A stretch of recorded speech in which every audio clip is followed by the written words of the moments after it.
நாளிலும் நம்மை ஆராதிக்க துதிக்க ஆண்டவரை மகிமைப்படுத்த கர்த்தர் கிருபை செய்திருக்கிறார். ஆண்டவருடைய கிருபை தயவு பெரியது. நாளில் அவரை பாடி மகிமைப்படுத்தி நாம் கர்த்தரை ஆராதிப்போம். கர்த்தருடைய நல்ல நாமம் மகிமைப்படட்டும்.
நடந்ததை நினைத்து கலங்காதே, நடந்ததை மறந்துவிடு.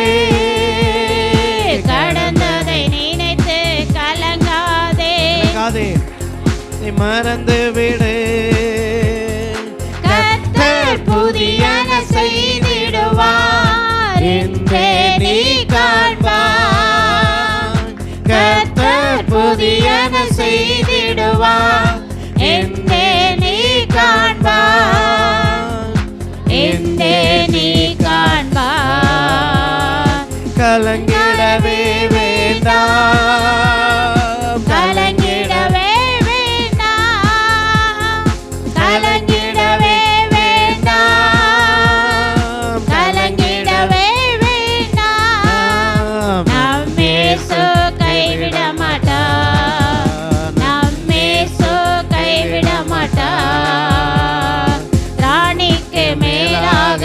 சோதிக்கப்பட ஒரு நாளும் விடமாட்டார்.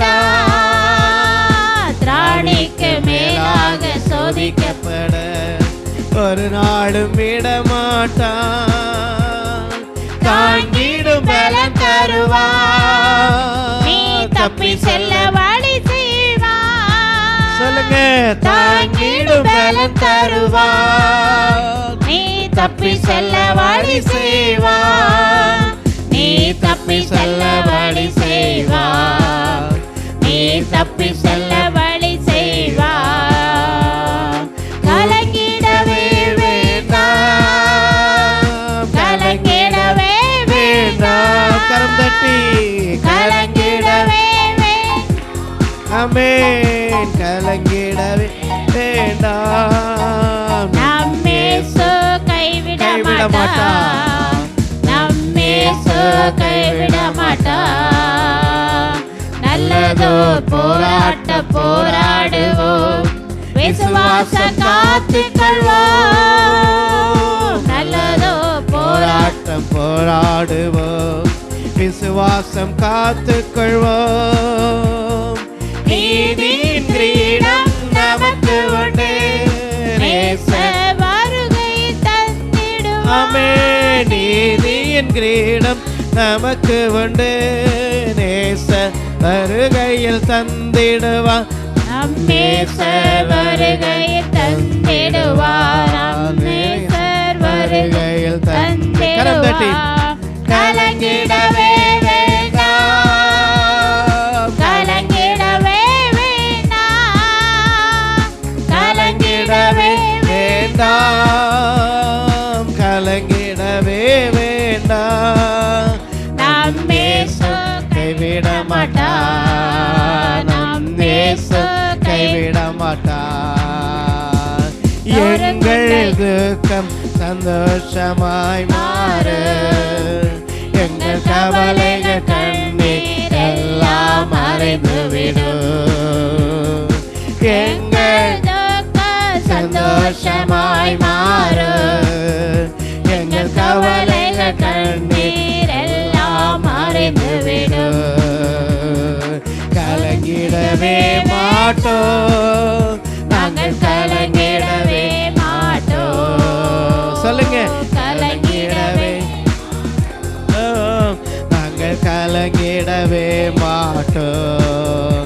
நம் இயேசு கைவிட மாட்டார். ஆமென். நம் இயேசு கைவிட மாட்டார். நொறுங்குண்ட இதயம் தேற்றுகிறார். உடைந்த உள்ளம் தாங்குகிறார். நொறுங்குண்ட இதயம் தேற்றுகிறார். உடைந்த உள்ளம் தாங்குகிறார். காயங்கள் அனைத்தையும் கட்டுகிறார். கண்ணீர் துடைக்கிறார். காயங்கள் அனைத்தையும் கட்டுகிறார். கண்ணீர் துடைக்கிறார். உன் கண்ணீர் துடைக்கிறார். இயேசு உன் கண்ணீரை துடைக்கிறார். உன் கண்ணீர் துடைக்கிறார். கலங்கிடவே மாட்டோம். நாங்கள் கலங்கிடவே மாட்டோம். சொல்லுங்கமே. கலங்கிடவே மாட்டோம். நாங்கள் கலங்கிடவே மாட்டோம். நம் இயேசு கைவிட மாட்டார். நம் இயேசு கைவிட மாட்டார். எங்கள் துக்கம் சந்தோஷமாய் மாறு. எங்கள் கவலைகள் கண்ணீர் எல்லாம் மறைந்துவிடும். எங்கள் துக்கம் சந்தோஷமாய் மாறு. எங்கள் கவலைகள் கண்ணீர் எல்லாம் மறைந்துவிடும். கலங்காதே மகனே, நீ கலங்காதே மகளே. கலங்காதே மகனே. நீ கலங்காதே மகளே. நம் இயேசு கைவிட மாட்டார். நம் இயேசு கைவிட மாட்டார். நம் இயேசு கைவிட மாட்டார். நம் இயேசு கைவிட கைவிட மாட்டார். பார்ப்போம். எல்லாரும் எழுந்து நின்று ஹல்லேலூயா. கைவிடாத தேவன். ஹல்லேலூயா. கர்த்தரின் வார்த்தைகளுக்கு செவிகொடும், என் தியானத்தை கவனியும்.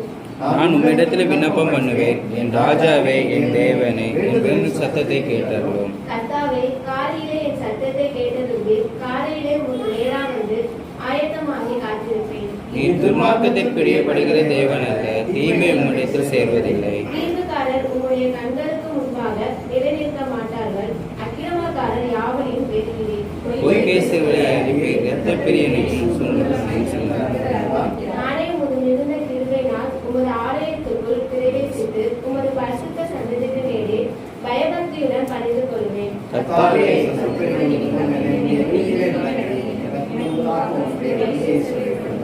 அவர்கள் வாயில் உண்மை இல்லை, அவர்கள் உள்ளம் கேடுபாடு உள்ளது. அவர்கள் தொண்டை திறக்கப்பட்டு பிரதம் குழி, தங்கள் நாவினால் இச்சகம் பேசுகிறார்கள்.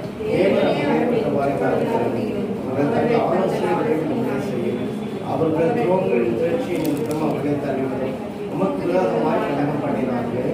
உம்மை நம்பியுள்ளவர்கள் யாவரும் சந்தோஷித்து என்னாலும் என்றிருப்பார்கள். நீர் அவர்களை காப்பாற்றுவீர். உம்முடைய நாமத்தை நேசிக்கிறவர்கள் உம்மில் கழிவுவார்களாக. கர்த்தாவே, நீர் நீதிமானை ஆசீர்வதித்து காருண்யம் என்ற கேடகத்தினால் அவனை சூழ்ந்து கொள்வீர். சங்கீதக்காரனாகிய தாவீது இங்கு ஸ்தோத்திரம் ராக தலைவனுக்கு ஒப்புவிக்கப்பட்ட தாவீதின் சங்கீதம் என்று சொல்லி பார்க்கிறோம். இந்த சங்கீதம் அந்த 1ஆம் வசனம் இவ்வாறாக சொல்லுகிறது: கர்த்தாவே, என் வார்த்தைகளுக்கு செவிகளும், என் தியானத்தை கவனியும். அல்லேலூயா. என் வார்த்தைகளுக்கு செவிகளும், என் தியானத்தை கவனியும். எத்தனை பேர் ஆண்டவருடைய வசனத்தை வாசிக்கிறீர்கள்? எத்தனை பேர் வாசிக்கிறீங்க? அல்லேலூயா. பெரும்பாலும் நம்ம எல்லாரும் வாசிப்போம். ஆனா எத்தனை பேர் தியானம் பண்ணுகிறீங்க?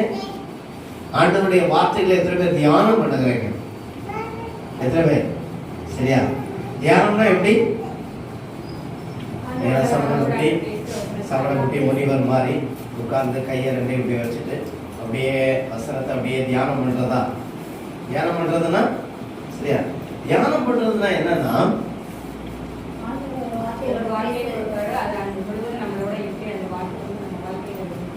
இருக்கிறது அப்படின்னு சொல்லி அப்ப என்னன்னா, தியானம் என்பது இந்த WH கொஸ்டின் இருக்குல்ல, WH கொஸ்டின் என்ன? ஒய், வாட், ஹவு, அப்புறம் வேர், வென் அப்படின்லாம் இருக்குல்ல, அதெல்லாம் WH கொஸ்டின் சொல்லுவாங்க.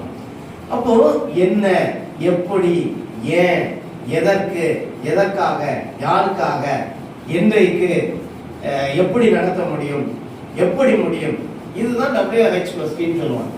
அப்ப இந்த கேள்விகளை எல்லாம் இந்த வசனத்தை நம்ம என்ன செய்யணும்? வைத்து கேட்டு பார்க்கணும். அல்லேலூயா. அப்ப இப்ப பாருங்க, இந்த வசனத்தை நம்ம வாசிக்கிறோம் வைங்களேன்.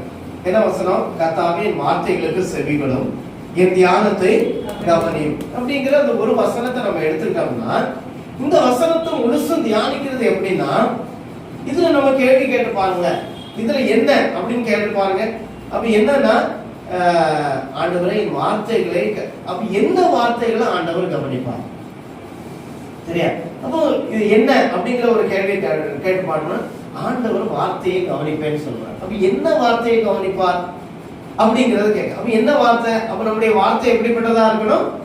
எப்படிப்பட்டதா இருக்கணும்? அவருக்கு பிரியமான வார்த்தையா இருக்கணும். அப்ப அதுக்கு ஆன்சர் வந்துருச்சா? அதுக்கு பிறகு எப்படி அவர் செவி கொடுப்பார்? இப்ப அடுத்தது கேள்வி, எப்படி அவர் நம்முடைய வார்த்தையை கேட்பார்? எப்படி வார்த்தையை கேட்பார்? எப்படி வார்த்தையை கேட்பார் சொல்லுங்க. நம்ம பேசினாதான் அவர் என்ன செய்வார்? கேட்பார். நம்ம அவர்கிட்ட பேசாட்டா அவங்க நம்மகிட்ட என்ன செய்ய முடியாது? பேச முடியாது. அப்போ எப்படி பேசுவார்னா, எப்படி கேட்பார்னா, ஜெபத்தின் மூலம் அவர் கேட்பார். நம்ம அவரோடு பேசும்போது மூலம் அவர் கேட்பார். அப்ப நம்ம அடுத்த கேள்வி கேட்பார். அப்ப யாருக்கெல்லாம் கேட்பார்? அடுத்த கேள்வி, சரி, யாருக்கெல்லாம் அவருடைய செவி கேட்கும், யாருடைய சத்தத்தெல்லாம் கேட்பார் அப்படின்னு சொன்னா, அப்ப துன்மார்க்குடைய சத்தத்தை அவர் என்ன செய்ய மாட்டார்? கேட்க மாட்டார். அவருக்கு பிரியமா இருக்கிறவர்களுடைய சத்தத்தை தான் கேட்பார். அப்ப அவருக்கு பிரியமா இருக்கிறதுனா எப்படி? ஆண்டவருக்கு பிரியமா இருக்கிறதுனா எப்படி? அப்போ தினமும் என்ன செய்யணும்? ஜெபம் பண்ணணும், வேதத்தை வாசிக்கணும், வேதத்தை தியானிக்கணும். அது மட்டும் இல்ல, அதன்படி என்ன செய்யணும்? நடக்கணும். அப்போ என் வேதத்துல யாரெல்லாம் அவருக்கு பிரியமா நடந்திருக்கிறாங்க, யாரெல்லாம் அவருக்கு பிரியமா நடக்கல, அவருக்கு பிரியமா நடந்தவர்களை எப்படி ஆசீர்வதிச்சார், அவங்களுக்கு பிரியமா எப்படி நடந்தாங்க. அப்ப அவங்களுக்கு பிரியமா நடந்தவங்களுக்கு பிரச்சனை வந்துச்சா வரலையா, அவங்க பிரச்சனை வந்த போது அந்த பிரச்சனையை எப்படி மேற்கொண்டாங்க, அந்த பிரச்சனையில அவங்க விசுவாசமா நின்னாங்களா, எப்படி நின்னாங்க. அப்ப இப்படியெல்லாம் கேட்டு அந்த ஒரு வசனத்தை அல்லது அந்த ஒரு பகுதியை அல்லது அந்த ஒரு அதிகாரத்தை அல்லது அந்த ஒரு சாப்டர், அந்த ஒரு முழு புத்தகத்தை நாம் என்ன செய்யணும், மறுபடியும் அன்னைக்கு முழுவதும் கேள்விகளை கேட்டு அந்த கேள்விகளுக்கு ஆண்டவரிடத்துல இருந்து பதிலை பெற்றுக்கொண்டு அந்த நாள் முழுவதும் அந்த வசனத்தின் ஞாபகமாகவே இருக்கிறது தான் வேத வசனத்தின் தியானம். அல்லேலூயா. அப்ப அந்த வேத வசனத்தை எப்படி தியானிக்கணும், இரவும் பகலும் என் வேத வசனங்கள் என் தியானமாயிற்று. அல்லேலூயா. சங்கீதக்காரன் அப்படி சொல்றான். அப்ப இரவும் பகலும் அப்ப சிந்தனை, படுக்கையிலும் நான் நடக்கையிலும் வேலை செய்கையிலும் போக்கிலும் வரத்திலும் எல்லா நேரத்திலும் நான் இந்த வேத வசனங்களை நான் எப்பொழுது என்ன செய்து கொண்டே இருக்கிறேன், தியானித்துக் கொண்டே இருக்கிறேன். அல்லேலூயா. அப்ப பாருங்க, இங்க அதான் சொல்லப்பட்டிருக்கிறது, கர்த்தாவின் வார்த்தைகளுக்கு செவிகொடும், என் தியானத்தை என்ன செய்யும், கவனியும். அப்ப நம்ம இப்படி தியானம் பண்ணிட்டே இருக்கோம்ல, இதை யார் கவனிச்சிட்டு இருக்கிறா, கர்த்தர் கவனித்துக் கொண்டே இருக்கிறார். அல்லேலூயா. அப்போ நம்முடைய சிந்தனை, நம்முடைய செயல்கள், நம்முடைய பேச்சு, நம்ம ஆண்டவருடைய சமூகத்தில் ஜெபிக்கிற ஜெபங்கள் எல்லாவற்றையும் ஆண்டவர் கவனிக்கிற தேவனா இருக்கிறார் என்று சொல்லி நாம பார்க்கிறோம். இரண்டாவது வசனம், அந்த இரண்டாவது வசனத்தை வாசிங்க. நான் உம்மிடத்தில் விண்ணப்பம் பண்ணுவேன், என் ராஜாவே, என் தேவனே, என் வேண்டுதலின் சத்தத்தை என்ன செய்தலும் கேட்டருளும். ஆமென். அல்லேலூயா. அப்ப ரெண்டாவது அங்க பாருங்க, முதல்ல ஆண்டவரை நோக்கி கூப்பிடணும், அப்படி வேத வசனத்தை அவரை தியானம் பண்ணணும். இரண்டாவது காரியம் அங்க சொல்லப்பட்டிருக்கிறது, என் விண்ணப்பம் பண்ணுவேன், நான் உம்மிடத்தில் என்ன செய்வேன், விண்ணப்பம் பண்ணுவேன். நம்ம யாரிடத்துல விண்ணப்பம் பண்ணணும், நம்முடைய பிரச்சனைகள், நம்முடைய கஷ்டங்கள் எல்லாவற்றையும் யாரிடத்துல சொல்லணும், ஆண்டவருடைய சமூகத்தில். அவர் தான் விண்ணப்பத்தை கேட்கிறவர். அப்போ ஆண்டவரிடத்துல நான் விண்ணப்பம் பண்ணுவேன், என் ராஜாவே, என் தேவனே, என் வேண்டுதலின் சத்தத்தை என்ன செய்தாலும் கேட்டார்கள். அல்லேலூயா. அப்போ கடந்த நாட்கள்ல நீங்க ஒரு 2 மாசம் அல்லது 1 மாசம் வச்சுக்கீங்க அல்லது 1 வாரம் வச்சுக்கீங்க, நாம ஆண்டவருடைய சமூகத்துல விண்ணப்பம் பண்ண விண்ணப்பத்தின் சத்தத்தை ஆண்டவர் கேட்டாரா கேட்கலையா? எத்தனை பேருக்கு கேட்டாருன்னு விசுவாசம் இருக்குது? எத்தனை பேருக்கு விசுவாசம் இருக்குது? ஹல்லேலூயா. அப்ப பாருங்க, சில காரியங்களுக்காக நம்ம ஜெபம் பண்ணியிருக்கோம். ஆண்டவரே, நான் பலகீனமா இருக்கிறேன், அல்லது ஆண்டவரே இந்த காரியத்துக்காக நான் ஜெபம் பண்றேன், அல்லது யாருக்காக நீங்க ஒரு நபர் சுகவீனமா இருந்திருக்கலாம், அல்லது ஏதோ ஒரு பிரச்சனையில இருந்திருக்கலாம், அவங்களுக்காக நீங்க விண்ணப்பம் பண்ணியிருக்கலாம். ஆனா அந்த விண்ணப்பத்தை கர்த்தர் நமக்கு கேட்டு இருக்கிறார். அல்லேலூயா.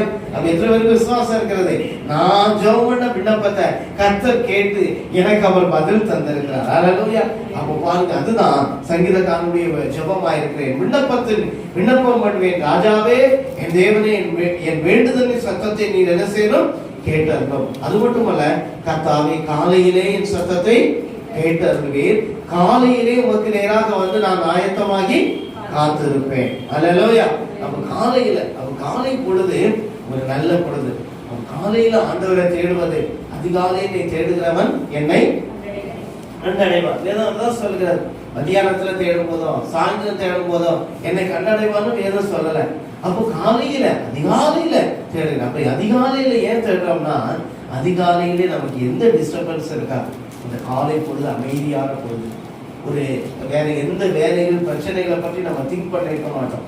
எந்த காரியங்களும் நம்ம அந்த பிரச்சனைகள் அல்லது தேவைகள் அல்லது அந்த வேலைகள்ல நம்ம ஈடுபட்டு இருக்க மாட்டோம். அதுக்கு முன்னாடி அந்த காலை பொழுது ஒரு அமைதியான பொழுது, அந்த அமைதியான நேரத்துல கர்த்தர் நமக்கு என்ன செய்கிறார், நம்முடைய சத்தத்தை அவர் கேட்கிற தேவனாய் இருக்கிறார். அப்ப அதான் சங்கீதக்காரனுடைய அனுபவம். காலையிலே, அதிகாலையிலே நான் நமக்கு நேராக வந்து நான் காத்திருப்பேன் என்று சொல்லப்பட்டது. 7ஆம் வசனம் பாராச சொல்கிறது, நானும் உமது மிகுந்த கிருபையினாலே உமது ஆலயத்துக்குள் பிரவேசித்து உமது பரிசுத்த சந்ததிக்கு நேராக பய பக்தியுடன் என்ன செய்வேன், பணிந்து கொள்ளுவேன். அப்ப எப்படி ஆலயத்துல நம்ம எப்படி வரணுமா, பயபக்தியோடு கூட வந்து ஆண்டவருடைய சமூகத்தில் அவரை பணிந்து கொள்ளும் பொழுது, அவரை ஆராதிக்கும் பொழுது, அவரை நாம் என்ன செய்யும் பொழுது, தொழுது கொள்ளும் பொழுது, அவருடைய சமூகத்திலே நம்மை சாஸ்திராங்கமாய் நம்மை அர்ப்பணிக்கும் பொழுது. அப்ப பணிந்து கொள்வது, தொழுது கொள்வதுன்னா என்ன அர்த்தம்னா, நம்மை ஆண்டவருடைய சமூகத்திலே சாஷ்டாங்கமா என்ன செய்வது? அர்ப்பணிப்பது. அப்படிதானே? சில தலைவர்களை பாருங்க, யாராவது ஒருத்தர் வெற்றி பெற்றாச்சுன்னா ஒரு தலைவரை மீட் பண்ண போறாங்கன்னா காலில் என்ன செய்யறாங்க? போய் விடுறாங்க. எதுக்காக? ஐயா, நான் உங்களுக்கு அடிமை, அல்லது நான் உங்களுக்கு உங்க மேல நான் முழு கனத்தையும் மரியாதையும் நான் வச்சிருக்கிறேன் அப்படின்னு சொல்லிதான் அப்படியே விழுந்து உங்களுடைய ஆசீர்வாதம் எனக்கு வேண்டும் அப்படின்னு சாஷ்டாங்கமா விழுந்து கொடுக்கிறார்.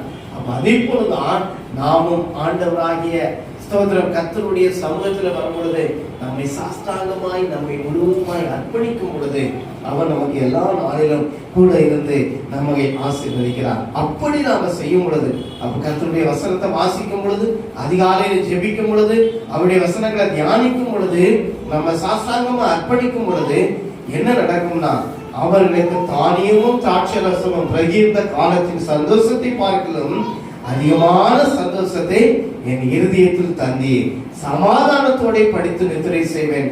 கர்த்தாவே, நீர் ஒருவரே என்னை சுத்தமாய் என்ன செய்கிறேன்? தங்க பண்ணுகிறீர். அல்லேலூயா.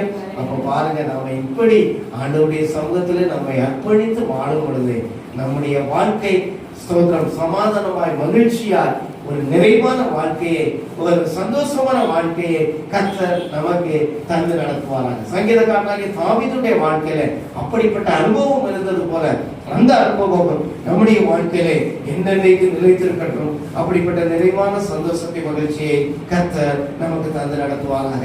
கண்களை மூடி நாம் செபிப்போம். அன்பின் பரலோக தகப்பனே, இந்த 5ஆம் சங்கீதத்திலே தாவீது பாடின அந்த ஆண்டவரே பாடலை நாங்கள் பார்க்கிறோம். அப்படியே விண்ணப்பமும் ஆண்டவரே ஒரு விண்ணப்ப ஜெபமாக இது இருக்கிறது. ஆண்டவரே துதிக்கிற கர்த்தாவே, ஸ்தோத்திரம் ஆண்டவரே. தாவீதுடைய அனுபவம் கர்த்தாவே, வார்த்தைகளுக்கு செவிகொடும், என் தியானத்தை கவனியும் என்று சொல்லி ஆண்டவரே அவன் காலையிலே ஆண்டவரே ஸ்தோத்திரம் ஆண்டவரே உனக்கு நேராக வந்து காத்திருந்து ஆண்டவரே உடைய வசனத்தை, உடைய வேதத்தை, உடைய நியாய பிரமாணங்களை ஆண்டவரே உடைய வார்த்தைகளை நீர் அவர்களுக்கு சொன்ன காரியங்களை அனுதினமும் தியானிக்கிறது போல எங்கள் வாழ்க்கையில உங்களுடைய வார்த்தையை கை கழுவது மட்டுமல்ல, கேட்பது மட்டுமல்ல, நாங்கள் அவைகளை தியானம் செய்வோம். எங்களுக்கு நீ அனுதினமும் கிருபை தாரும். ஒவ்வொரு நாளிலும் ஒவ்வொரு வார்த்தைகளை நாங்கள் வாசித்து ஆண்டவரே நாள் முழுவதும் அந்த வசனங்கள், அந்த வார்த்தைகள் எங்களுக்கு தியானமா இருப்பதாக ராஜா. ஆண்டவரே, இந்த உலகத்துல பல காரியங்களை குறித்து நாங்கள் சிந்திக்கிறோம். பல காரியங்கள் எங்கள் மனதிலே வந்து போகிறது. ஆண்டவரே, பல காரியங்களில் நாங்கள் ஈடுபட்டு இருக்கிறோம். வேலைகள் ஆண்டவரே சோதரமான பல விதமான காரியங்கள். ஆனால் ஆண்டவரே, எந்த காரியங்கள் இருந்தாலும் எங்கள் வாழ்க்கையிலே ஆண்டவரே சோதரமான கிடைக்கிற நேரங்களில் எல்லாம் நாங்கள் அனுதினமும் உண்மை தியானிக்க, வேத வசனத்தை தியானிக்க கர்த்தர் எங்களுக்கு எப்படி செய்திருக்கிறார்.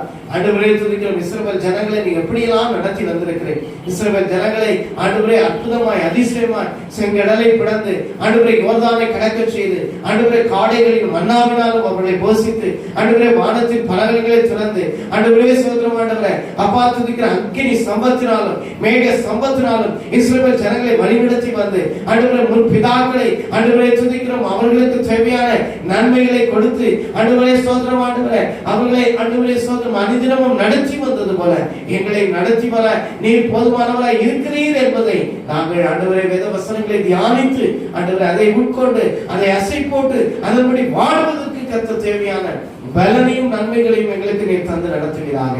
வசனங்கள் மூலம் பேசுற நல்ல தயவுக்காக நன்றி. எங்களை தாழ்த்தி அர்ப்பணிக்கிறோம். இயேசு கிறிஸ்துவின் மூலம் ஜெபிக்கிறோம் ஜீவனுள்ள நல்ல பிதாவே. ஆமென். தனிமையான என்னை நினைத்த தேவனே, இனிமையான கரங்களா அணைத்த தேவனே, வாழ்ந்திடுவே உம் வார்த்தையினா, வளர்ந்திடுவே உம் மகிமையினா, வாழ்ந்திடுவே உம் வார்த்தையினா, வளர்ந்திடுவே உம் வலிமையினால். தனிமையான என்னை நினைத்த தேவனே, இனிமையான கரங்களா அணைத்த தேவனே, பந்த வாசம் தந்த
தெய்வமே தனிமையான என்னை நினைத்த தேவனே இனிமையான கரங்களா அணைத்த தேவனே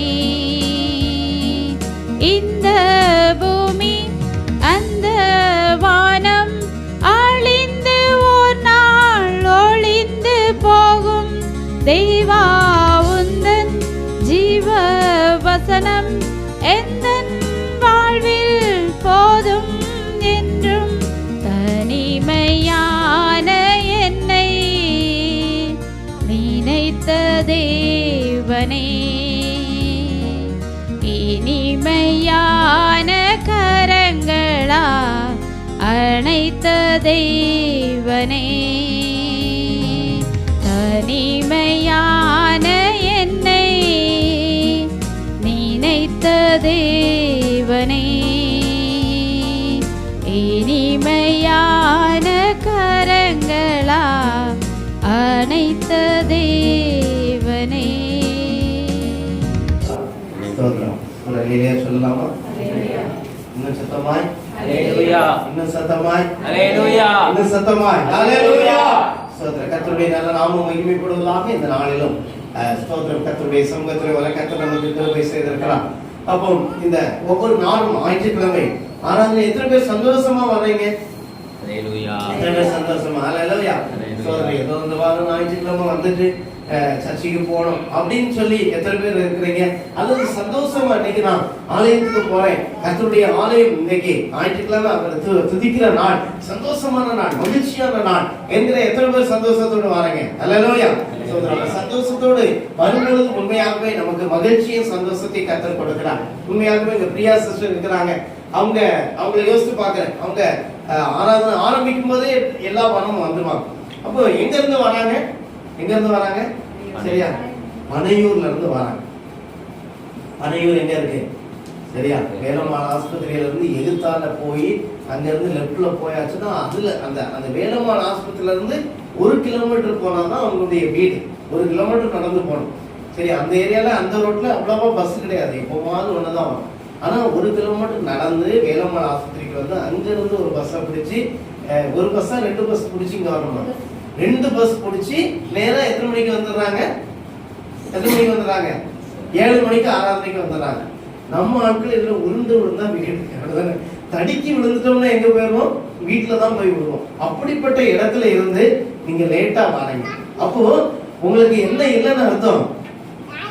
கர்த்தரை பார்க்கணும், கர்த்தருடைய சமூகத்துல போய் பாடணும், ஆராதிக்கணும்னு என்ன இல்லை, ஆர்வம் இல்லையோ அப்படின்னு நினைக்கிறேன். சரியா? அப்ப வரும் நாட்களில நீங்க கர்த்தருக்கு முக்கியத்துவம் கொடுக்கும் பொழுது ஆண்டவர் நமக்கு என்ன செய்வார்? முக்கியத்துவம் கொடுப்பார். ஒரு அல்லேலூயா சொல்லலாமா? அல்லேலூயா. அவங்களுக்கு ஆண்டவர் அவங்களுக்கு இவ்வளவு தூரம் முக்கியத்துவம் கொடுக்கறதுனால ஆண்டவர் அவர்களை ஆசீர்வதித்து உயர்த்தி வருகிறார். அல்லேலூயா. அப்ப பாருங்க எப்படி ஆண்டவர் ஆசீர்வதிச்சிருக்கிறார். சொல்ல போனா அவங்க வண்டியூர்ல வாடகையில இருந்தாங்க. அப்புறம் அங்கிருந்து பனையூருக்கு போனாங்க. பனையூர்ல போய் ஒரு புறம்போக்கு, சரியா, ஒரு ஆத்து ஓரத்துல அது ஒரு புறம்போக்கு, ஓப்பனா சொல்லனால தவறில்லை, புறம்போக்குல தான் வீட்டுல இருந்தாங்க. ஆனா ஆண்டவர் ஒரு சொந்த இடத்தை வாங்க வீடை கட்ட கர்த்தர் கிருபை செய்தார். அல்லேலூயா. அப்ப முதல்ல வீடை கட்டினாங்க. அப்போ 1 மாடியோடி முடிச்சிருவாங்கன்னு நினைச்சேன். 2வது மாடியை கட்டினாங்க. ஒரு அல்லேலூயா சொல்லலாமா? இப்ப 3வது மாடியை கட்டி முடிச்சிட்டாங்க. ஒரு அல்லேலூயா சொல்லலாமா? அல்லேலூயா. அப்ப பாருங்க, இவ்வளவு வைராக்கியத்தோடு கர்த்தரை தேடுவதனால கர்த்தர் உண்மையாகவே நம்மை அவர் ஆசீர்வதிக்கிற தேவனாக இருக்கிறார். அப்ப நம்ம ஆண்டவர் நம்மை ஆசீர்வதிக்க வேண்டும், என்னை ஆண்டவர் உயர்த்த வேண்டும், என்னை மேன்மைப்படுத்த வேண்டும் என்று சொல்லி நாம விரும்பினோம்னா நம்ம ஆண்டவருக்கு அதிகமா முக்கியத்துவம் கொடுக்கும் பொழுது ஆண்டவர் நமக்கு என்ன செய்கிறார்? முக்கியத்துவம் கொடுக்கிறார். அல்லேலூயா. அப்ப நம்ம ஏதோ வலுக்கட்டாயமா நீங்க கட்டாயம் கர்த்தரை ஆராதிக்க வேண்டும், கர்த்தரை கண்டிப்பா துதிக்க வேண்டும் அப்படின்னு சொல்லி நம்ம கட்டாயப்படுத்தினாலும் நீங்க ஆண்டவரை நம்ம தேடுவதனால ஆசீர்வாதத்துக்காக அல்ல, அவர் என்னை உண்டாக்கினவர். அல்லேலூயா. ஆண்டவர் என்ன செய்கிறார்? என்னை உண்டாக்கினவர், அவருடைய பிள்ளை நான், என்னுடைய தகப்பன் அவர் எல்லாவற்றையும் சர்வ சிருஷ்டியையும் ஆளுகை செய்கிற தேவன். அந்த தெய்வத்தை ஞாயிற்றுக்கிழமை ஒரு நாள் நாம் போய் அவருடைய சமூகத்துல அட்லீஸ்ட் ஒரே 1 மணி நேரம் அல்லது ஒரு 2 மணி நேரம் நம்ம இருக்கிறோம். அப்படித்தானே? 7 மணில இருந்து 9 மணியோட ஆராதனை. ஒரு 2 மணி நேரம் ஆண்டவருடைய சமூகத்துல இருக்கிறது, அவருடைய வார்த்தையை கேட்பது, அவருடைய பாடலை பாடுவது, அவருடைய சமூகத்தில் அவரை துதிப்பது எனக்கு ஒரு மகிழ்ச்சி என்று சந்தோஷமாய் நாம் வந்தோமானால் நிச்சயமாய் தேவன் நம்மை ஆசீர்வதிப்பார். அல்லேலூயா. நம்முடைய வாழ்க்கையில பெரிதான அற்புதங்களை கர்த்தர் செய்வார். அப்ப இந்த நாளில் செய்தியுடைய தலைப்பு கர்த்தருடைய வார்த்தைக்கு கீழ்ப்படினால் வருகிற நன்மை. அல்லேலூயா. கர்த்தருடைய வார்த்தைக்கு கீழ்ப்படிகிறதுனால் வருகிற நன்மை. தலைப்பை சொல்லுங்க பார்க்கலாம். கர்த்தருடைய வார்த்தைக்கு கீழ்ப்படிகிறதுனால் வருகிற நன்மை. அப்போ கீழ்ப்படிதல், அப்போ கீழ்ப்படிதல் அப்படின்னு சொல்ல போனா கீழ்ப்படின்னு சொல்லணும்னா நமக்கு என்ன படி ஞாபகம் வரும்? மேற்படி ஞாபகம் வரும். அப்போ ஒரு நபர் எல்லாருக்கும் ஒரு மேல ஒரு படிக்கு போகிறது ஆசை. அப்படிதானே? நம்ம இருக்கிற நிலைமையிலே இருக்கிறது விருப்பமா, நம்ம ஒரு மேல படிக்கு போகணும்னு ஆசையா? எத்தனை பேருக்கு நான் மேல படிக்கு போறதுக்கு ஆசை இல்லை, இருக்கிற நிலைமையிலே இருக்கேன் அப்படின்னு எத்தனை பேர் சொல்றீங்க? அப்படி எத்தனை பேருக்கு ஆசை இல்ல? அப்ப எல்லாருக்கும் நம்ம ஒரு படி மேல போகணும் அப்படின்னு ஆசை. அப்படிதான். அப்ப நம்ம மேலான படிகளை நாம் போகணும்னா, மேல் படிக்கு நம்ம போகணும்னா நம்ம என்ன செய்ய வேணும்? முதல்ல ஆண்டவருக்கு கீழ்ப்படிய வேண்டும். ஒரு அலையிலேயே சொல்லலாம். அப்ப கர்த்தருக்கு கீழ்ப்படியும் பொழுது நாம் கர்த்தர் நம்மை உயர்த்துகிற தேவனா இருக்கிறார், கர்த்தர் நம்மை ஆசீர்வதிக்கிற தேவனா இருக்கிறார். அப்ப கர்த்தருடைய வார்த்தைக்கு கீழ்ப்படிந்த சோதரம், கர்த்தருடைய வார்த்தையை கை கொண்ட ஏராளமான மனிதர்களுடைய வாழ்க்கையை தான் எழுதி வச்சிருக்கு. அப்ப இந்த வேத புத்தகத்துல நம்ம பார்த்தோம்னா ஏராளமான தேவனுடைய பிள்ளைகள் எப்படியெல்லாம் ஆண்டவருக்கு கீழ்ப்படிந்தாங்க, எப்படியெல்லாம் ஆண்டவருடைய கீழ்ப்படிந்து அதன்படி நடந்தாங்க, அதன் மூலம் அந்த ஆசீர்வாதங்கள் என்ன என்பது ஏராளமாய் இந்த வேதத்துல நம்ம வாசிக்கிறோம். இன்றைக்கு ஒரு நபரை கொடுத்து நம்ம வாசிக்க போகிறோம். எலியா என்கிற ஒரு தீர்க்கதரிசி.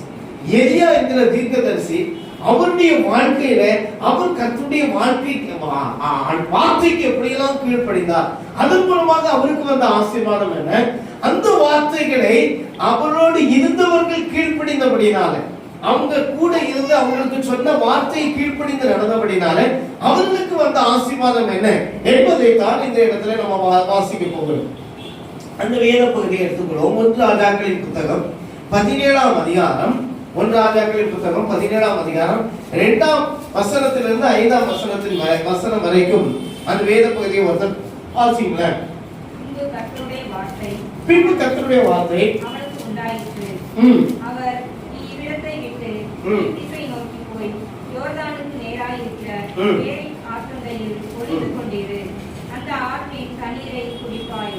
அங்கே உன்னை போஷிக்க பாவங்களுக்கு கட்டளையிடுவேன் என்றார். அவன் போய் கர்த்தருடைய வார்த்தையின்படியே யோர்தானுக்கு நேராய் இருக்கிற ஏரிக் ஆற்றங்கரையிலே தங்கியிருந்தான். பாவங்கள் அவனுக்கு விடியற் காலத்தில் அப்பமும் இறைச்சியும் சமயக்காலத்தில் அப்பமும் இறைச்சியும் கொண்டு வந்தது. கிராமத்திற்கு அந்த ஆற்றின் தண்ணீரை குடித்தான். தேசத்தில் மழை பெய்யாதபடியினால் சில நாட்களுக்கு பின்பு அந்த ஆறு வற்றி போயிற்று. அப்பொழுது கர்த்தருடைய வார்த்தை அவனுக்கு உண்டாயிற்று. அவர், நீ எழுந்து சீதோனுக்கு அடுத்த சாரிபாத் ஊருக்கு போய் அங்கே தங்கியிரு.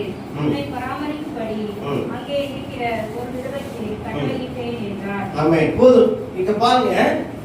இந்த எலியா தீர்க்கதரிசி இந்த சம்பவத்தை நான் உங்களுக்கு கொஞ்சம் விளக்கமா சொல்லிடுறேன். அப்போ அங்கு ஆண்டவர் முதல் ராஜாவாகிய சவுலை ஏற்படுத்துகிறார்.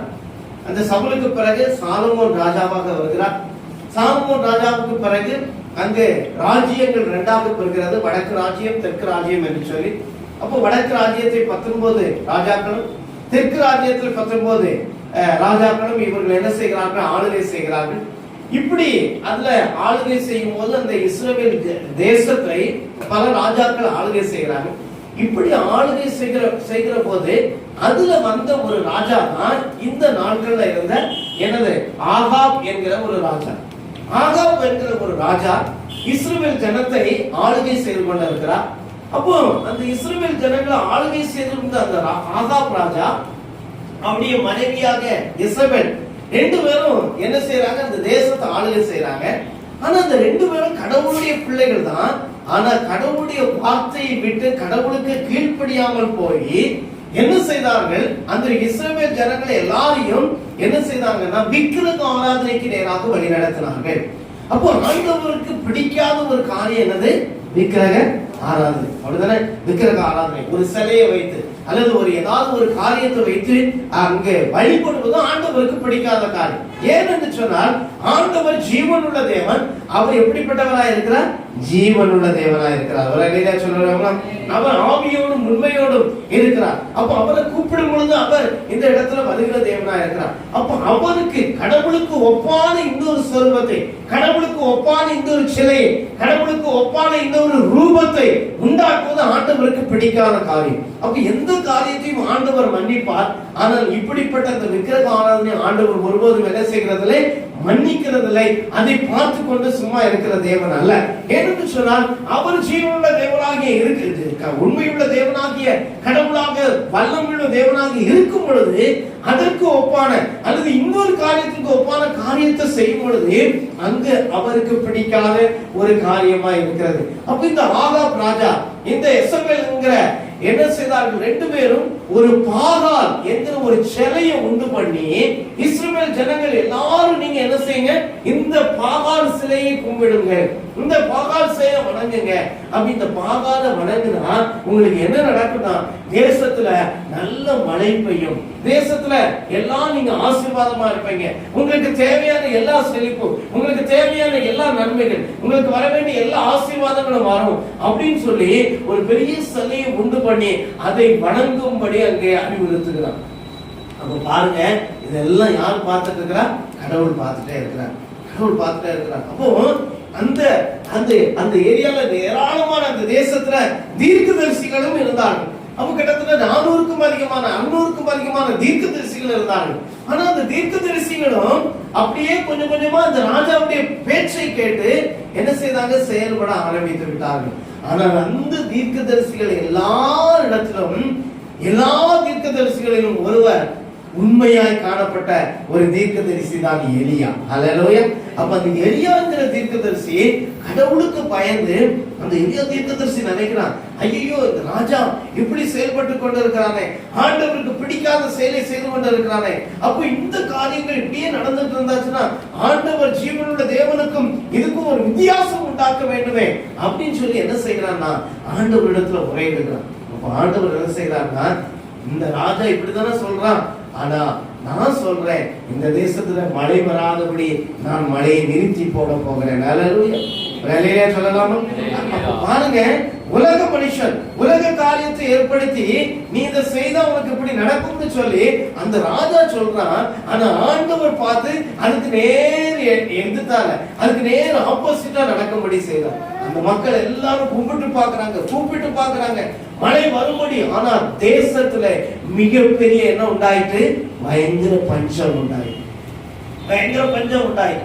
அப்ப நேரா அந்த எலியா தீர்க்கதரிசிட்ட ஆண்டவர் சொல்றார், நீ நேரா ராஜாவிடத்துல போய் நீ செய்கிறது தவறு என்று சொல்லு.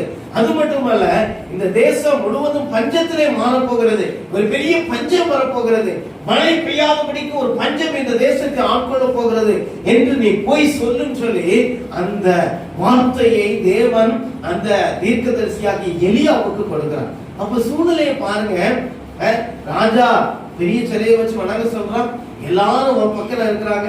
ஒரே ஒரு மனுஷன் எலியா, அவன் மட்டும் போய் ராஜாட்ட போய் மழை பெய்யாதுப்பா, இதை நீ வணங்கினா ஒண்ணு நடக்காது அப்படின்னு சொன்ன என்ன நடக்கும்?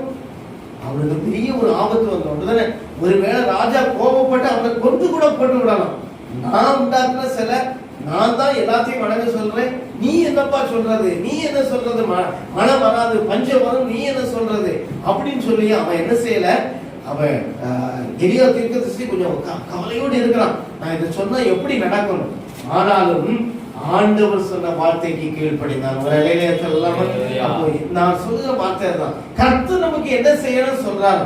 கர்த்தர் நீ என்ன எப்படி நடக்கணும், நீ எப்படி போகணும், நீ எப்படி வரணும், நீ எப்படி நடக்கணும், நீ எதை கை கொள்ள வேண்டும் என்று சொல்லி ஆண்டவர் நமக்கு எதை சொல்லுகிறாரோ அதன்படி நம்ம கீழ்ப்படிந்து வாழ்வோமானா, ஆண்டவருடைய சத்தத்தை கேட்போமானா, ஆண்டவருடைய சத்தத்தின்படி நம்முடைய வாழ்க்கை அமைத்துக் கொண்டோமானா நம்முடைய வாழ்க்கையில நிச்சயமாய் வெற்றி உண்டு. ஹல்லேலூயா. அப்ப நேரா போய் எலியா தீர்க்கதரிசி சொல்லலாம். சொல்ல உடனே அந்த ராஜா வந்து அப்படியா அப்படின்னு சொல்லி கேட்டுட்டு அவன் அப்படியே அமைதியா இருந்தான். எலியா ஆண்டவர் சொன்னபடி நீ ஒரு இடத்துக்கு போ அப்படின்னு சொல்லி ஒரு இடத்துக்கு போக சொல்லிட்டான். அப்ப அந்த எலியா ஒரு இடத்துல போய் ஒரு மலையின் குகையில போய் ஒளிஞ்சிருக்கான். ஏன்னா இந்த எலியா இப்படி சொல்லிட்டான், தேசத்துல உள்ள எல்லாரும் தேடுறாங்க. இந்த எலியாவை திரும்ப கூப்பிட்டுட்டு வந்து அவனை திரும்பவும் ஆண்டவருக்கு ஜெபம் பண்ண சொன்னா மறுபடியும் மழை வரும், மழைப்படியும் பஞ்சம் எல்லாம் போகும் அப்படின்னு சொல்லி அவர் எல்லாரும் தேடுறாங்க. ஆனா ஆண்டவர் உன்னை என்ன செய்ய, நீ ஒளிந்து கொள் அப்படின்னு சொன்ன உடனே அவன் ஒரு குகையிலே வந்து ஒளிந்து கொள்ளலாம். அப்ப பாருங்க, ஆண்டவர் சொன்ன வார்த்தைக்கு கீழ்ப்படிந்து அவன் போய் அங்கு செய்தபடினால என்ன நடந்துச்சுன்னா, அவனுக்கு தேவையான உணவை, அவனுக்கு தேவையான தண்ணீரை ஆண்டவர் என்ன செய்தார், ஏற்படுத்துகிறார். சொல்லலாமா? இது எப்படி நடக்குங்க, யோசனை பண்ணி பாருங்க. அப்போ அந்த தண்ணீர் அங்க ஒரு நீரோட ஓடிக்கொண்டே இருந்தது. அந்த தண்ணீர் அதுல போய் நீ என்ன செய், தண்ணீர் குடிச்சுக்கோ அப்படின்னு சொல்றாரு. அடுத்தது, உனக்கு உணவு, உனக்கு நல்ல காடைகளை என்ன செய்யற உணவு நான் கொண்டு வரேன்னு சொல்லி காக்கா அப்பமும் இறைச்சியும் கொண்டு வந்து கொடுத்தது. சொல்லலாம். என்னைக்காவது நமக்கு காக்கா நமக்கு சாப்பாடு கொண்டு வந்ததை நீங்க பார்த்திருக்கீங்களா? இப்ப சின்ன பிள்ளைகள் சாப்பிட்டுட்டு இருந்தாச்சுன்னா என்ன செய்யும், காக்கா என்ன செய்யும், கொண்டு வந்து கொடுக்குமா, பிடிச்சிட்டு போகுமா, என்ன செய்யும், அதை பறிச்சு என்ன செய்யணும், எடுத்துட்டு போயிடும். அப்படித்தானே காக்காவை நம்ம பார்த்துருக்கோம். கொஞ்ச நேரம் காக்கான்னு நம்ம ஏதாவது சாப்பாடு ஏதாவது வச்சுட்டு கொஞ்ச நேரம் காக்கான்னு சத்தம் போட்டாச்சுன்னா நேரா காக்கா வரும். ஆனா இருக்கிற சாப்பாடு எல்லாம் சாப்பிட்டுட்டு போயிடும். அப்படித்தானே? அப்ப எந்த காக்காவும் யாருக்கும் எந்த பொருளும் கொடுத்ததை நம்ம சரித்திரத்துல பார்க்கணும். ஆனா ஆண்டவர் கட்டளையிட்டபடினாலே இந்த எலியாவுக்கு காலையிலும் மாலையிலும் சரியான நேரத்துல ஒரு காக்கா அப்பமும் இறைச்சியும் கொண்டு வந்து கொடுத்தது. ஒரு இல்லையே சொல்லலாம். அப்ப பாருங்க, ஆண்டவருடைய வார்த்தைக்கு கீழ்ப்படிந்தார், ஆண்டவருடைய வார்த்தைக்கு கேட்டு நம்ம செயல்பட ஆரம்பித்தார், ஆண்டவர் ஒரு காக்காவை கொண்டு நமக்கு அற்புதம் செய்ய முடியும். கரங்களை உயர்த்தி ஒரு அப்ப எத்தனை பேர் நீங்க ஆண்டவருடைய வார்த்தைக்கு கீழ்ப்படுகிறீங்க? எத்தனை பேர் ஆண்டவருடைய வார்த்தைக்கு கீழ்ப்படியும் பொழுது என்னுடைய வாழ்க்கையில் ஆண்டவர் அற்புதம் செய்வார்? யாரை கொண்டாகலும், எதை கொண்டாகலும், எப்படியாகலும் ஆண்டவர் அற்புதம் செய்ய முடியும் என்பதை நாம் விசுவாசித்தோமானால் கர்த்தர் அப்படியே அற்புதங்களை செய்ய முடியும் என்பதை நாம் இந்த வேத பகுதியிலிருந்து கற்றுக்கொள்ள முடியும். அப்ப ஆண்டவருடைய வார்த்தைகளின்படியெல்லாம் எலியா செயல்பட்டார். அப்புறம் கொஞ்ச நாள் ஆச்சுது, கொஞ்சம் வருடங்கள் போயிடுச்சு. அழகான சுட்ட அப்பம், சாதாரண அப்பம் இல்ல, சுட்ட அப்பத்தையும் அழகான காடையும் கொண்டு அங்க என்ன செய்ய, இறைச்சியும் கொண்டு என்ன செய்கிற அந்த காக்கா கொடுத்து கொண்டு, அப்புறம் கொஞ்ச நாள் ஆன உடனே அந்த தண்ணீர் இவர் சாப்பிடுவாரு, நேரா அந்த நீர்ல போய் தண்ணியை குடிப்பாரு. ஆனா தேசத்துல நாளுக்கு நாள் பஞ்சம் அதிகமாகி அந்த தண்ணீரும் வற்றி போயிட்டு, அப்ப இவருக்கு குடிக்கிறதுக்கு தண்ணி இல்லை. உடனே ஆண்டவர் அப்படி மறந்து போகல. இப்ப பாருங்க, நம்ம சில நேரத்துல நினைப்போம், என்ன செய்யணும், ஆண்டவர் ஒரு வார்த்தையை சொல்லுவாங்க, இங்க போ அப்படின்னு சொல்லுவாரு. ஆனா நம்ம போன உடனே ஆண்டவர் அப்புறம் பேசாம மறந்துகிட்டு இருக்கிற தேவன் அல்ல. அல்லேலூயா. அப்ப ஏன் நமக்கு ரெண்டாவது பதில் ஏன் வரல? நம்ம சில நேரத்துல ஒரு காரியத்தை செய்வோம், இந்த காரியத்துக்கு ஆண்டவர் போன்னு சொல்லுவாரு, போயிருவோம். ஆனா ஏன் மறுபடியும் ஆண்டவர்கிட்ட இருந்து பதில் வராதுன்னா, அங்க போன பிறகு நம்ம ஆண்டவரை மறந்துடும். ஆனா அப்படி அல்ல, இவர் என்ன செய்தாரு, ஆண்டவரோடு தொடர்ந்து அவருடைய வார்த்தைக்கு கீழ்ப்படிந்து ஒவ்வொரு நாளும் ஆண்டவரை ஆராதிக்கிற துதிக்கிற மனுஷனாக இருந்தபடினால தண்ணீர் என்னைக்கு தீருதோ அடுத்த நாளே ஆண்டவர் அந்த எலியாவோடு பேசினார். வரலையே சொல்லலாமா? எலியாவோடு பேசினார். என்ன செய்தார்னா, நீ புறப்பட்டு நீ ஊருக்குள்ள போ. அப்ப அந்த ஊருக்குள்ள போகும்போது அங்கு ஒரு பெண்மணியை பார்ப்பேன். சரியா? அங்க ஒரு பெண், அந்த வசனத்தை வாசிங்க, 2ஆம் வசனத்தை வாசிங்க, 17:2. ஆண்டவர் கர்த்தருடைய வார்த்தை இரண்டாவது அவனுக்கு உண்டாயிற்று, நீ இவ்விடத்தை விட்டு யோர்தானுக்கு நேராக இருக்கிற ஒளிந்து கொண்டது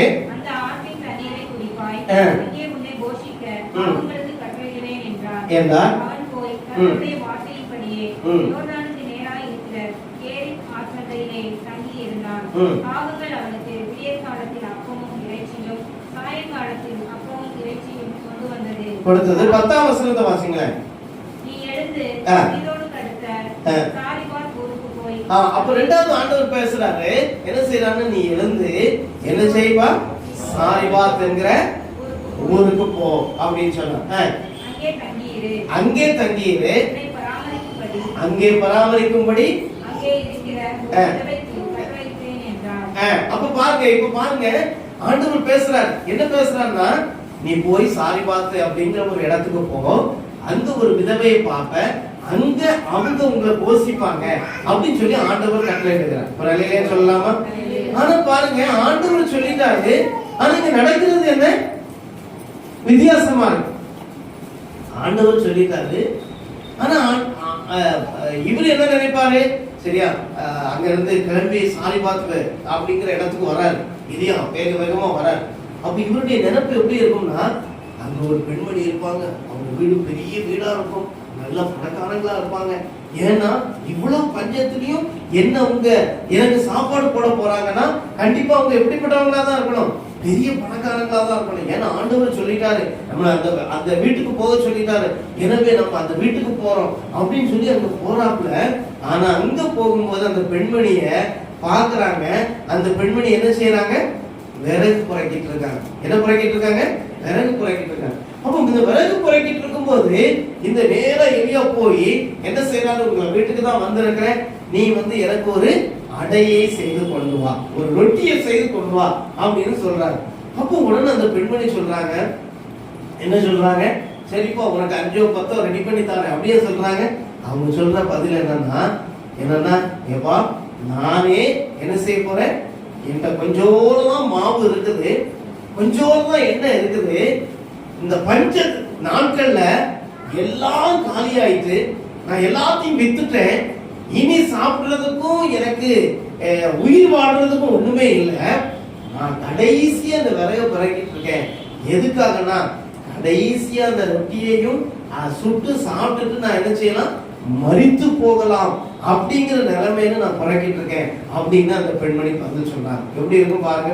அப்ப எலியா உடனே, என்ன ஆண்டவரே, நான் நீங்க சொல்லித்தானே இந்த பெண்மணி வீட்டுக்கு போறேன், இந்த பெண்மணி வீட்டுல எல்லாம் காலியாயிட்ட, இனி நான் என்ன செய்யறது, இனி எப்படி அவங்க எனக்கு சாப்பாடு போடுவாங்க, இவ்வளவு நாள் எனக்கு காக்கா சாப்பாடு கொண்டு வந்து கொடுத்துது, இப்ப நீங்க இந்த பெண்மணியை வீட்டுக்கு அனுப்புறீங்க, இவங்க சாப்பாடு போடுவாங்கன்னு சொன்னாங்க. ஆனா அப்படி எதுவும் நினைக்கல. அவங்க சொன்னாங்க, என்ன நீ எனக்கு சாப்பாடு கொண்டு வா அப்படின்னு ஒரு வார்த்தை அவங்க சொன்னாரு. அதே போல அந்த பெண்மணி வேற எதுவும் மறுப்பு சொல்லல, நேரா அவருக்கு ஒரு அடையை உண்டு பண்ணி அவரிடத்துல கொண்டு வந்து கொடுத்தார். அவரையா சொல்லலாமா? கொண்டு வந்த உடனே அவர் சாப்பிட்டுட்டு அவர் ஆசீர்வதிக்கிறார். என்ன சொல்றாருன்னா, வீட்டுல இந்த பஞ்சம் தீர் மட்டும் அப்பமும் குறையாது, மாவும் குறையாது, எண்ணெயும் குறையாது அப்படின்னு சொல்லி அவரிடத்துல ஒரு ஆசீர்வாதம் பண்ணி ஜெபிக்கிறார். கரங்க வேதவரையா சொல்லணும். அப்ப பாருங்க, இந்த பெண்மணி எலியாவுடைய வார்த்தைக்கு கீழ்ப்படித்தபடினால் அவருடைய வாழ்க்கையில ஒரு பெரிய அற்புதம். எலியாவுடைய வாழ்க்கையில ஆண்டவருடைய வார்த்தைக்கு கீழ்ப்படித்தபடினால் எலியாவுடைய வாழ்க்கையில கர்த்தர் அற்புதத்தை செய்தார். எலியாவை கொண்டு ஆண்டவர் அற்புதத்தை செய்தார். அல்லேலூயா. எலியாவை கொண்டும் செய்தார். அந்த பெண்மணி வீட்டிலேயும் கர்த்தர் ஒரு பெரிய அற்புதத்தை செய்தார் என்று சொல்லி பார்க்கிறோம். அப்போ அந்த வேதத்துல நம்ம தொடர்ந்து வாசிக்கும் பொழுது அந்த தேசத்துல பஞ்சம் தீரும் வரைக்கும், அந்த தேசத்துல திரும்ப மழை பெய்யறது வரைக்கும், திரும்ப ஆசீர்வாதம் உண்டாகிற வரைக்கும் அந்த வீட்டுல அந்த அந்த மாவும் குறைந்து போகவில்லை, எண்ணெயும் குறைந்து போகவில்லை. அல்லேலூயா. அப்ப ஆண்டவருடைய வார்த்தைகளுக்கு நாம் கீழ்ப்படிந்து நடக்கும் பொழுது நம்முடைய வாழ்க்கையில கர்த்தர் நம்முடைய அப்பத்தையும் தண்ணீரையும் அவர் ஆசீர்வதிக்கிற தேவனா இருக்கிறார். கரெக்டா உயர்த்துவர். அல்லேலூயா சொல்லுவோம். அப்ப கர்த்தருடைய வார்த்தைக்கு கீழ்ப்படிவதனால் நமக்கு பொருளாதாரத்திலே ஆசீர்வாதத்தை தருகிறார், நம்ம உணவு குறையில்லாமல் உண்ணும்படியான ஆசீர்வாதத்தை தருகிறார், ஆண்டவரை தேர்ம்படியான மகிழ்ச்சியை சந்தோஷத்தை கர்த்தர் நமக்கு தருகிறார். அந்த தேசமெல்லாம் பஞ்சம், அங்கங்கேயா மக்கள் மடிந்து போகிறாங்க, அங்கங்கேயா மக்கள் என்ன ஊரை விட்டு காலி பண்ணி போகிறாங்க, தேசம் முழுவதும் பஞ்சம். ஆனால் இந்த வீட்டுல ஒரு குறை இல்லாமல், அப்ப பாருங்க அற்புதமா நிறைய மாவு இல்ல, எடுக்க எடுக்க வந்துகிட்டே இருக்கு. அல்லேலூயா. அப்ப எவ்வளவு பெரிய அற்புதம், என்ன ஊத்த ஊத்த வருது, மாவு எடுக்க எடுக்க வருது. அப்ப பாருங்க அந்த பையன்லாம் கேட்டிருப்பான், ஏம்மா எனக்கு சாயந்தரம் ஒண்ணு சுட்டு கொடுங்க, ராத்திரி 12 மணிக்கு ஒண்ணு சுட்டு கொடுங்க அப்படின்னு கேட்டிருப்பான். அப்படியெல்லாம் அவங்க சாப்பிட்டு திருப்தி அடைய செய்கிற தேவன். அல்லேலூயா. அப்ப ஆண்டவருடைய வார்த்தைகளுக்கு நாம் கீழ்ப்படியும் பொழுது கர்த்தர் நம்மை நிறைவாய் ஆசீர்வதிக்கிறார் என்று சொல்லி பார்க்கிறோம். அல்லேலூயா. அப்ப பாருங்க, அந்த பெண்மணி ஆண்டவருடைய வார்த்தையின்படி அவரை ஏற்றுக்கொண்டபடினால், அந்த தீர்க்கதரிசி ஏற்றுக்கொண்டபடினால், தீர்க்கதரிசிக்கு வேண்டியபடி எல்லாம் செய்தபடினால் கர்த்தர் நம்மை ஆசீர்வதித்தார். அப்ப கொஞ்ச நாள் ஆகுது. கொஞ்ச நாள் ஆன உடனே ஒரு பெரிய ஒரு டிராஜடி, அவங்க குடும்பத்துல ஒரு பெரிய பிரச்சனை வருது. என்ன பிரச்சனை வருதுன்னா, அவருடைய மகன் நல்லா இருக்கிற மகன் திடீர்னு சுகவீனமாய் மாறி மூச்சு விட முடியாத நிலைமையில சாகுற நிலைமைக்கு போயிட்டான். அப்போ உடனே அங்க ஒரு 18ஆம் அதிகாரம் 18ஆம் வசனத்தை வாசிங்க. 18ஆம் அதிகாரம் இல்ல, அதாவது 17ஆம் அதிகாரம் 22வது வசனம். 17:22. கர்த்தர் எலியாவின் சத்தத்தை கேட்டார். பிள்ளையினுடைய ஆத்துமா அவன் பிழைத்தான். ஹல்லேலூயா. அப்ப ரெண்டாவது என்ன நடக்குதுன்னா, அவனுடைய மகன் ரொம்ப பலவீனமா போய் சாகுற நிலைமைக்கு போயிட்டான். உடனே அந்த பெண்மணி வராங்க, தீர்க்கதரிசி, நீங்க உண்மையா தீர்க்கதரிசி அப்படின்னு நான் நம்புறேன். ஏன்னா இன்னைக்கு நான் ஒரு அற்புதத்தை பார்த்தேன். நீங்க எங்க வீட்டுல வந்தது நிமித்தம் ஆண்டவர் உங்கள் மூலம் என்னை ஆசீர்வதித்து எண்ணெயும் அப்பத்தையும் குறையில்லாமல் நடத்தி வருகிறார். ஆனா என் மகன் நல்லா சாப்பிட்டு திருப்தியா தான் இருக்கான். இன்னைக்கு அவன் சாகுற நிலைமைக்கு ஒரு பலவீனம் வந்துட்டு அப்படின்னு சொல்றான்.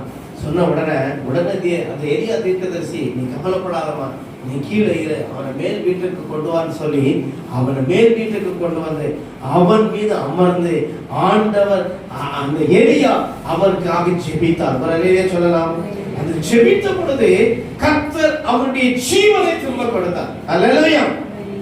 அப்ப பாருங்க, கர்த்தருடைய வார்த்தைக்கு நம்ம கீழ்ப்படியும் பொழுது ஒருவேளை ஒரு மரண கட்டுகள் நம்முடைய வாழ்க்கையில வந்தாலும், ஒரு பெரிய ஒரு இக்கட்டான சூழ்நிலை வந்தாலும், அந்த சூழ்நிலையிலிருந்தும் தேவன் நம்மை காப்பாற்றி நம்மை சுகப்படுத்த அவர் வல்லமுள்ள தேவனாக இருக்கிறார். அல்லேலூயா. அப்ப பாருங்க, அங்கே எலியா ஒரு பெரிய ஜெபத்தை செய்கிறார், அங்கு ஒரு பெரிய அற்புதத்தை கர்த்தர் செய்கிறார் என்று சொல்லி பார்க்கிறோம். அவங்க ஒரு பெரிய கர்த்தர் ஒரு அற்புதத்தை செய்தார் என்று சொல்லி பார்க்கிறோம். 1 ராஜாக்கள் 18ஆம் அதிகாரம் 18ஆம் வசனத்தை வாசிங்க. அடுத்தது 18 வாசிங்க. அதற்கு அவன்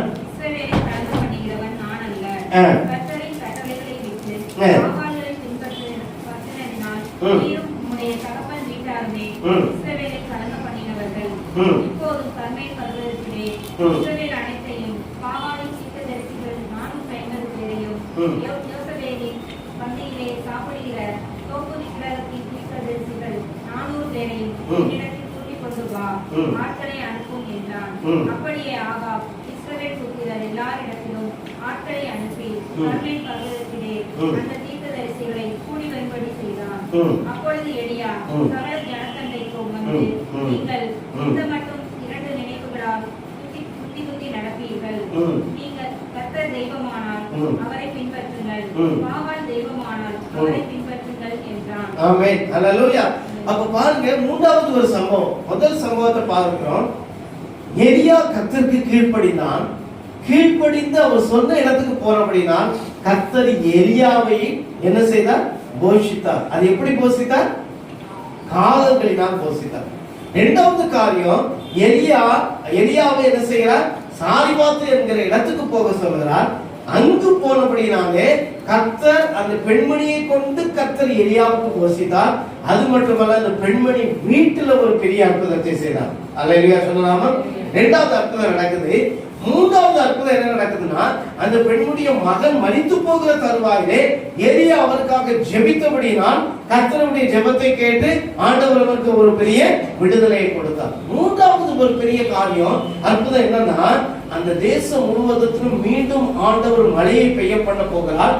அப்போ உடனே எலியாவை சொன்னார், நீ நேர ராஜாவிடத்துல போய் பேசு அப்படின்னு சொல்லி ஆண்டவர் இந்த எலியாவை ராஜாவிடத்துல அனுப்புகிறார். அப்போ உடனே ராஜாவிடத்துல பார்க்கிறதுக்கு போகிறான். போகும் பொழுது அங்கு ஒரு தீர்க்கதரிசியின் புத்திரன், அங்கு ஆண்டவருக்கு பயந்த ஒரு மனுஷன் இருந்தான். அப்ப அந்த மனுஷனிடத்துல போய் எலியா சொல்றார், எப்பா நான் ராஜாவை பார்க்கணும், ராஜாவை பார்த்து நான் ராஜாவிடத்துல பேச போகிறேன். ஆண்டவர் மீண்டும் தேசத்துல மழையை பெய்ய பண்ண போகிறார், இங்க ஒரு பெரிய அற்புதத்தை ஆண்டவர் செய்ய போகிறார் அப்படின்னு சொன்ன உடனே அந்த ராஜாவிடத்துல அந்த மகன் போய் பேசுகிறான். அங்கு ஒரு பெரிய அற்புதம் நடக்குது. என்ன அற்புதம் நடக்குதுன்னா, அந்த அந்த அந்த ஊர்ல நிறைய தீர்க்கதரிசிகள் இருக்கிறாங்க, 400 பேர். அப்ப இந்த எலியா சொல்றான், அந்த 400 தீர்க்கதரிசியும் கூப்பிடுங்க, அவங்க ஒரு பலிபீடத்தை கட்டி ஒரு காளையை அதுல பலியிடட்டும், எந்த பலியை ஆண்டவர் பட்சிக்கிறார் என்று பார்ப்போம். நானும் வரேன், அப்ப இவரு எலியா மட்டும் ஒரு தீர்க்கதரிசி ஆண்டவருடைய பிள்ளையா இருக்கிறாரு. எதிர்த்தாலும் 400 பேர் இருக்கிறாங்க. 400 பேரும் பலி செலுத்துறாங்க. இந்த எலியாவும் பலி செலுத்துகிறார். ஆனால் அந்த 400 பேருடைய பலியை கடவுள் அங்கீகரிக்கவில்லை. ஆனால் இந்த எலியாவுடைய பலியை கர்த்தர் அங்கீகரித்தார். கரங்களை உயர்த்தி ஒரு அல்லேலூயா சொல்லுங்க. அல்லேலூயா. அப்ப பாருங்க, ஒரு பலிபீடத்தை கட்டுறான். அந்த பலிபீடத்தை தண்ணியை ஊத்துறாங்க. அதுக்கு மேல ஒரு பலி செலுத்தும்படியாய் அந்த ஆட்டுக்கடாவை அங்க வைக்கிறாங்க. அந்த இடத்துல அவன் ஜெபித்த பொழுது வானத்திலிருந்து ஒரு பெரிய அக்கினி வந்து அந்த பலியை அங்கீகரித்தது. அல்லேலூயா. அப்ப மற்ற எல்லாரும் வைத்திருந்த அந்த பலிகள் அங்கீகரிக்கப்படவில்லை. ஆனால் அவர்களை எல்லாரையும் இந்த எலியா என்ன செய்தான்? எல்லாவற்றையும் கொண்டு போட்டான். மீண்டும் தேவன் தேசத்துல ஒரு ஆசீர்வாதத்தை கொடுத்து ஒரு மழையை பெய்ய பண்ணினார். ஒரு நிலையை சொல்லலாமா? அப்ப பாருங்க, 45ஆம் வசனம் 18 45வது வசனத்தை வாசிக்கல. அங்க என்ன நடந்தது என்றால் ஒரு பெரிய பெருமழையின் இரைச்சல் அங்கு உண்டாயிற்று. அதற்குள்ளாக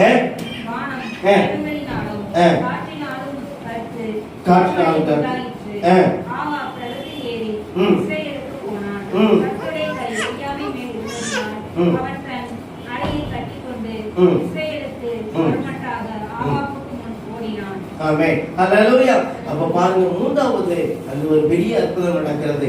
கடவுளுடைய பலியை அங்கீகரித்தார். அது மட்டுமல்ல, அந்த தேசத்துல 3.5 ஆண்டுகள் பஞ்சம் உண்டாயிற்று. மீண்டும் எலியா அந்த தேசத்துல ஆண்டவரே மழை பெய்யட்டும் என்று சொல்லி ஜெபித்த பொழுது தேவன் அங்கு பெரிய ஒரு அற்புதத்தை செய்து ஒரு மழையை பெய்ய பண்ணுகிறார். அல்லேலூயா. அப்ப இதெல்லாம் எப்படி நடக்கிறதுனா, எலியா அவன் தேவனுடைய வார்த்தைக்கு கீழ்ப்படிந்து நடந்தபடினால. அப்ப அருமையான தேவனுடைய பிள்ளைகளை, இன்றைக்கு ஆண்டவர் இந்த அவருடைய வார்த்தைகளாகிய வேதத்தை நமக்கு கொடுத்திருக்கிறார். அல்லேலூயா. இந்த வேதத்தை வாசிக்கும் பொழுது, இந்த வேதத்தை வாசித்து அதன்படி நடக்கும் பொழுது, ஆண்டவர் பேசுகிறதை நாம் கேட்கும் பொழுது, அந்த ஆண்டவர் பேசுகிறதன்படி நாம் நம்முடைய வாழ்க்கையை அமைத்துக் கொள்ளும் பொழுது, அதன்படி நாம் நடக்கும் பொழுது நம்முடைய வாழ்க்கையில மிகப்பெரிய அற்புதத்தை ஆண்டவர் செய்வார். அல்லேலூயா. அப்ப பொருளாதாரத்துல ஒரு அற்புதம், சுகத்திலே ஒரு அற்புதம், அப்ப ஒரு பெரிய விடுதலையை கர்த்தர் நமக்கு தருவார். உலகத்திலே நம்மை கொண்டு தேசம் ஆசீர்வதிக்கப்பட்டது, மழையினாலே ஆசீர்வதிக்கப்பட்டது. அந்த எலியாவின் மூலமாக அவருடைய சுற்றி இருக்கிறவர்கள் ஆசீர்வதிக்கப்பட்டார்கள். அவருடைய தங்கியிருந்த குடும்பம் ஆசீர்வதிக்கப்பட்டது. அந்த ஏழை விதவை ஆசீர்வதிக்கப்பட்டார்.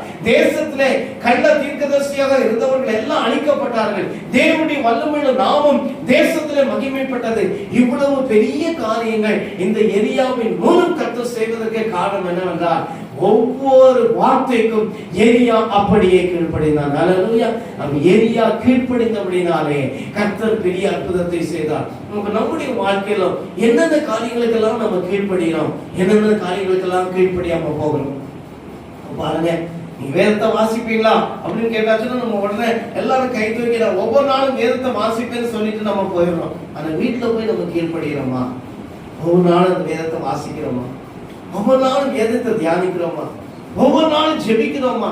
நம்ம கிடைத்தது 1 மணி நேரமாவது நம்ம ஜெபிக்க அர்ப்பணித்தோம். அப்படிதான் இந்த வருடத்தின் ஆரம்பத்துல நம்ம தீர்மானம் எடுத்தோம். ஆண்டவரே, நான் 1 மணி நேரம் அல்லது 1/2 மணி நேரமாவது நான் காலையில 1/2 மணி நேரம், சாயந்தரம் 1/2 மணி நேரம் ஜெபிக்க நான் ஒப்பு கொடுக்கிறேன். நான் தீர்மானம் எடுத்தோம். நம்ம கர்த்தருடைய வார்த்தை அதுதான். அவன் மட்டும் நம்மோடு பேசுகிறாங்க. எனக்காக ஜெபிக்க வேண்டும், என்னுடைய பாதத்துல அமர வேண்டும், வேதத்தை வாசிக்க வேண்டும், அதை தியானிக்க வேண்டும், அதன்படி நடக்க வேண்டும் என்றுதான் ஆண்டவர் ஒவ்வொரு நாட்களிலும் நம்மோடு கூட பேசுகிறார்.